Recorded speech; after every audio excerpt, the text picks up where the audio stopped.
Welcome to WatchMojo UK. Today we're counting down our picks for the most noteworthy times that a music video led to widespread outrage in the UK.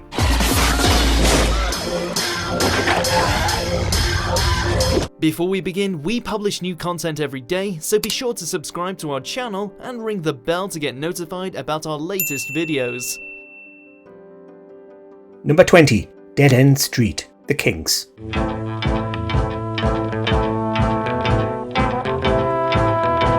Back in the 1960s, the bar for controversial media was a lot lower. One example comes from this 1966 music video, which upset the BBC for some pretty benign reasons.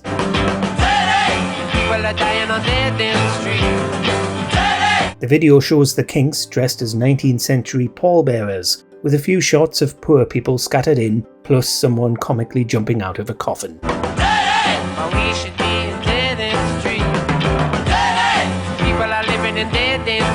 The BBC did not appreciate any of these things. As such, it was banned from being broadcast.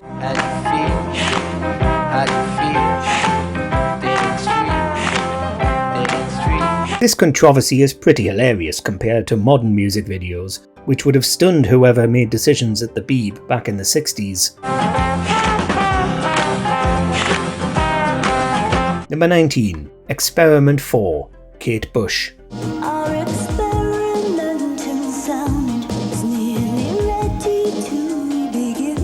Few vocalists can match the acclaim Kate Bush has achieved during her decades-long career. Her discography is almost universally praised, but it's not free from scandal. Bush's most contentious music video came in 1986 with the track Experiment 4, which was a direct adaptation of its own lyrics. It featured Bush as a spooky ghost made of sound, haunting a military base. It ends with a shot of everyone in the base's corpses. It was a step over the line for Top of the Pops, which refused to broadcast it on account of it being too violent. Again,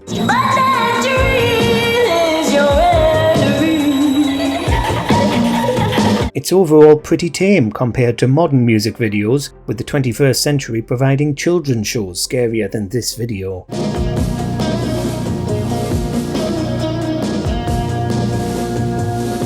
Number 18. Come to Daddy, Aphex Twin. One of the UK's most famous electronic musicians is Aphex Twin, who has been creating hit tracks since the late 80s. In 1997, he dropped the exceedingly ominous tune Come to Daddy. Alongside it was an equally haunting music video, which featured a violent gang of children destroying a council estate. Every single child has the face of Aphex Twin, making it a pretty surreal and terrifying watch.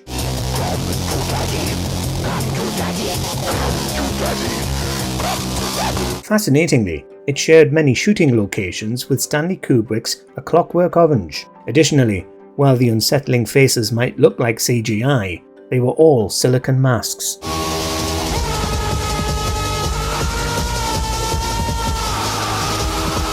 Number 17. Rock DJ, Robbie Williams.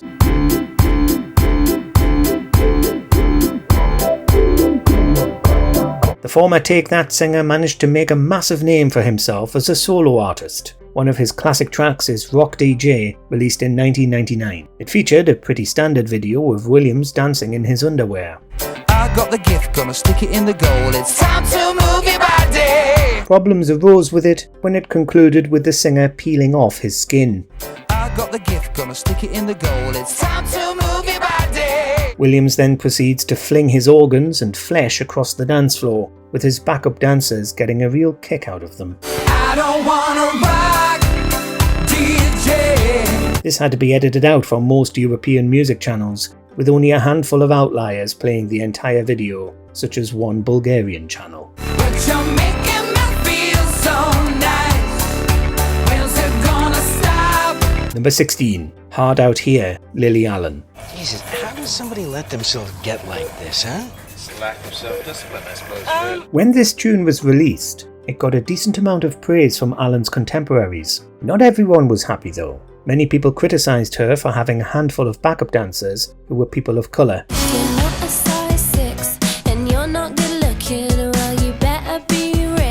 They twerked in the background while Alan sang about how she didn't need to shake her bottom, since she has intelligence. Don't need to shake my ass for you, 'cause I've got a brain. If I told you about my sex life. People rushed to label her as racist, leading to a nationwide debate over the video. Jamila Jamil defended Alan, pointing out that it included white dancers, which were rarely mentioned in discourse.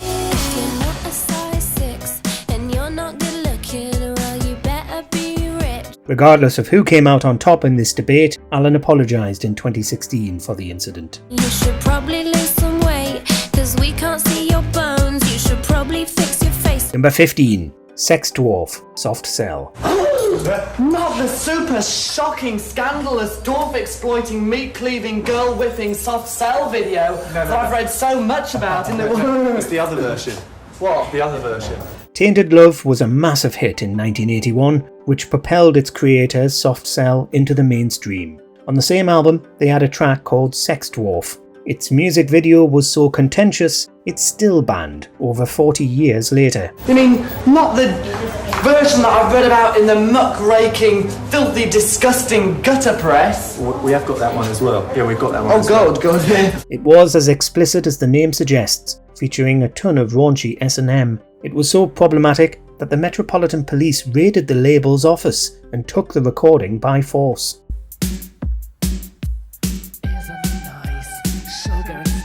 For decades, it was an urban legend, with many people wondering whether it even existed. Now, the power of the internet allows it to be shared widely, and we can confirm that it definitely exists. I hope you enjoy it.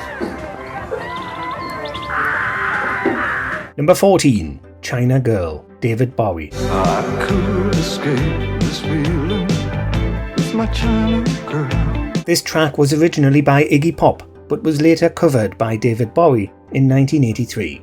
It was inspired by a relationship Pop had with a Vietnamese woman. Then Bowie did his own version after becoming fascinated by Asian culture. I hear her heart beating loud as thunder. The pop star described it as a statement against racism, but many believed it to be the opposite. Its defenders claimed that it was a satire of Western attitudes towards Asian women, therefore meaning it was criticising the attitudes it was accused of encouraging. When I look at my China girl. The video got banned in a bunch of countries, plus Top of the Pops had to create its own edited version.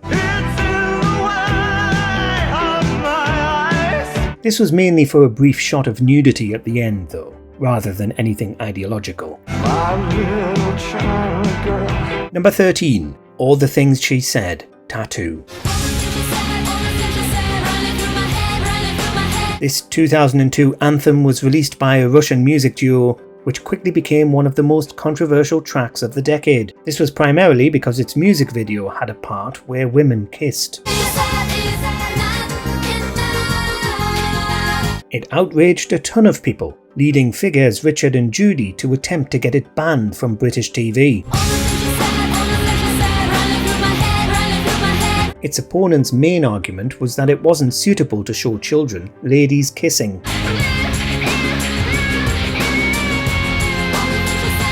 Others also thought it was pandering to a creepy crowd that liked seeing t.A.T.u. dressed as schoolgirls. In the end, it wasn't banned in the UK, despite people's efforts.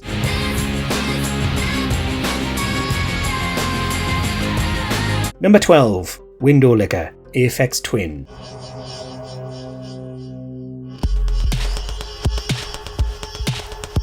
Our next Aphex Twin video was directed by Chris Cunningham, who also made the one we discussed earlier. This one was far more outrageous, with a focus on satirising American rap culture rather than spooky children.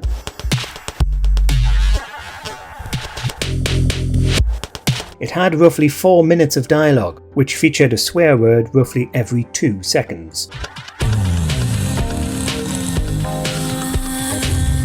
This was for a scene featuring 2 men trying to impress a couple of women. The swears led to it only being shown after midnight on MTV. A version with bleeping exists, but most channels decided to cut out the dialogue completely for daytime screenings.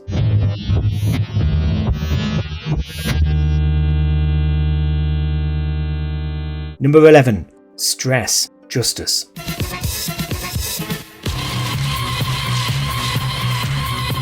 This French music duo has been kicking about since 2003. To many people, the thing they are most known for is the contentious music video for Stress. It depicts gang violence in Paris and was interestingly first uploaded to Kanye West's website.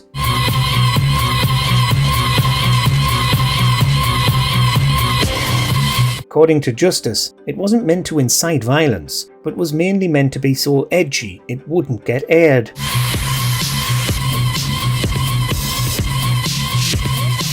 It worked. It was instantly banned from French TV and caused outrage around the world.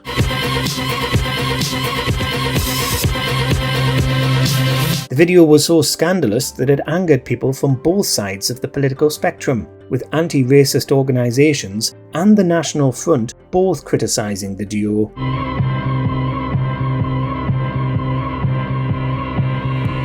Number 10. We Found Love, Rihanna featuring Calvin Harris. It's like you're screaming and no one can hear. Vocalist Rihanna is from Barbados, but her music video for this track was primarily captured in Northern Ireland. That someone could be that important, that without them you feel like nothing. No one will ever understand how much it hurts. Filming was a challenge because one farmer didn't like Rihanna's clothing, so he wouldn't let them use his farm. It also featured significant substance abuse and a shot where Rihanna ran topless through a field.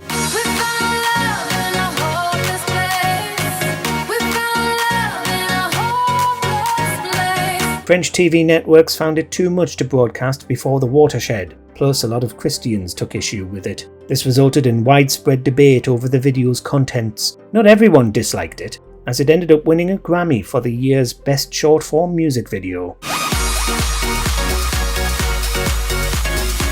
Number 9. Blurred Lines, Robin Thicke featuring T.A.T.u and Pharrell Williams. This song was everywhere in 2013, largely on account of its catchy beat. The instrumental wasn't what people took issue with though, it was the lyrical content and its video.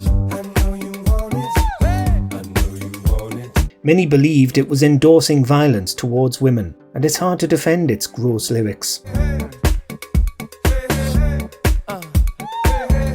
It was banned by universities all across Britain, as they believed it went against their policies. Defending Thicke gets even harder when you learn that Emily Ratajkowski later claimed that the singer had touched her inappropriately while filming. Thicke's career never recovered, especially since the song led to a lengthy trial, with Thicke being accused of plagiarising Marvin Gaye.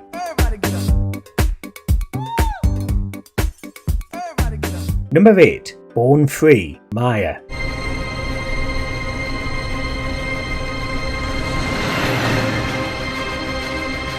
It's easy to see how rapper M.I.A.'s childhood as a Sri Lankan refugee influenced her music. The most prominent example is her music video for Born Free, which depicts a war against ginger people.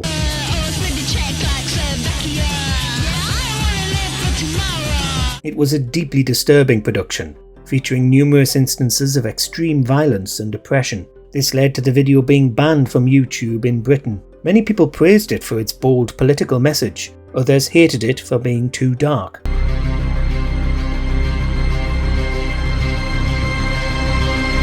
A lot of critics were fixated on the redhead element too, ignoring the fact that it was metaphorical.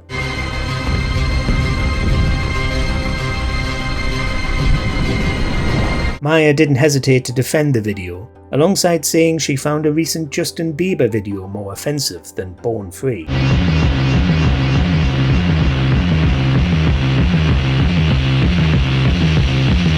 Number 7. Zombie, the Cranberries.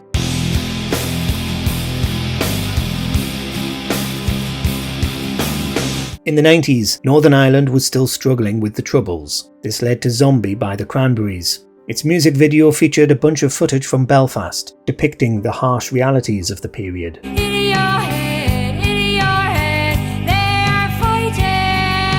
This included shots of peacekeeping officers and children playing with toy guns.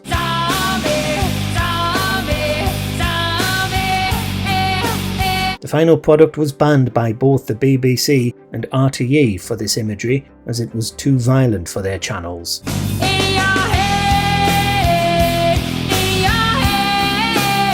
While it does include violent pictures, the song was written as an opposition to IRA atrocities. Songwriter Dolores O'Riordan said that it wasn't written in favour of either side, but as a criticism of the killing of innocents, making it being banned for the violence it opposed a bit questionable.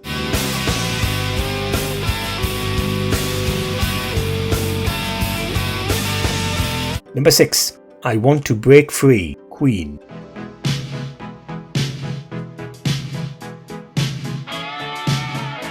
Few rock stars are as treasured as the members of Queen, with all four achieving legendary status as British musicians. One of their most popular songs is I Want to Break Free, released alongside an iconic video of the band dressed in drag. I want to break free. It's hard to imagine people got mad about it when they all look so fabulous, especially since drag has been common in Britain since at least Shakespeare's day. God knows I want to break free. It's less surprising when you learn most of this outrage came from the United States. I can't get used to living without you. It wasn't outright banned in America, but according to Brian May, a lot of outlets refused to play it as they believed it wasn't straight enough for them. God knows, got to make it my own. Number 5. Girls on Film, Duran.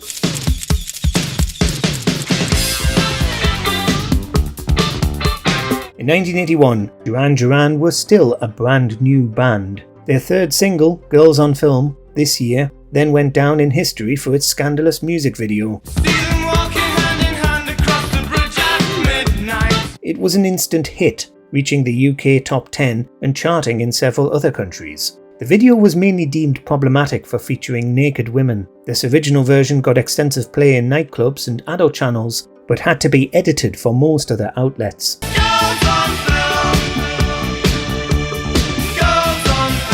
Turns out clubs were their target audience, which is weird to think about today, but MTV only began in 1981. Number 4. Relax, Frankie Goes to Hollywood. This new wave group's debut single was a major hit, knocking Paul McCartney off the top spot of the 1984 charts. Unfortunately, general attitudes towards LGBTQ+ individuals weren't what they are today.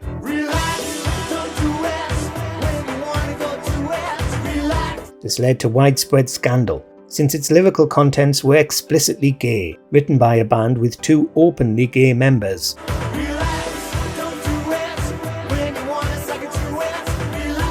It became popular after an appearance on Top of the Pops, then was subsequently banned from the show and BBC Radio.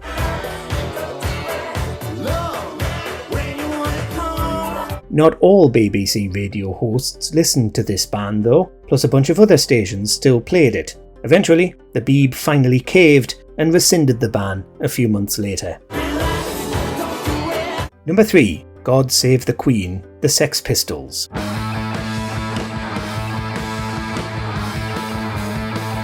It'd be hard for a band to top the outrage the Sex Pistols caused when they dropped this tune alongside the Queen's Silver Jubilee. It became Britain's most censored record ever. Almost no DJs dared to play it on their stations. While the lyrical contents were the main issue, the accompanying video didn't help, mainly on account of their rebellious punk attitudes and anti-monarchist imagery.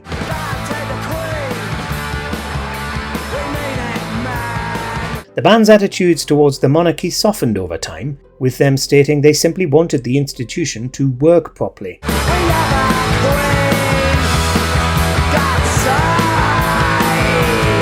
So the track was mainly created for shock value, which worked wonders, as it's still remembered decades later.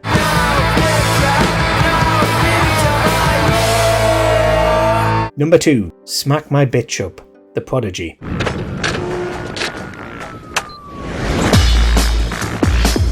This electronic rock group is one of the most lucrative in their genre. This 1997 track is easily their most infamous, and the name gives you plenty of hints for why.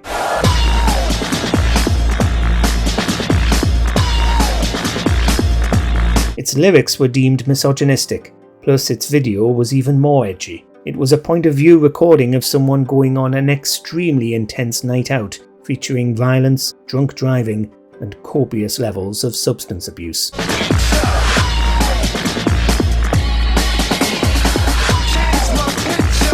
At first, MTV only played it late at night, and then they decided to ban it completely.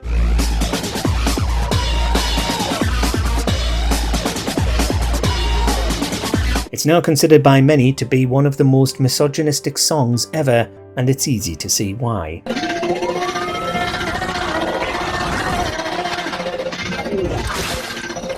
Number 1. Lemon Incest, Serge and Charlotte Gainsbourg.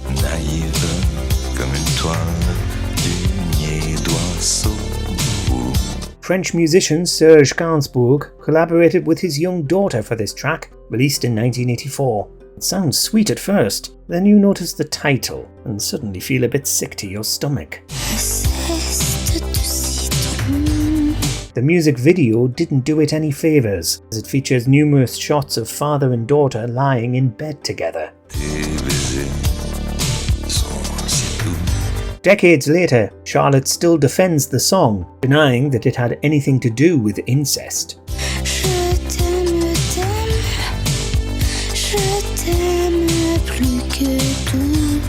She is less fond of the video, on the other hand, which her mother called a bit dodgy around the time it was produced.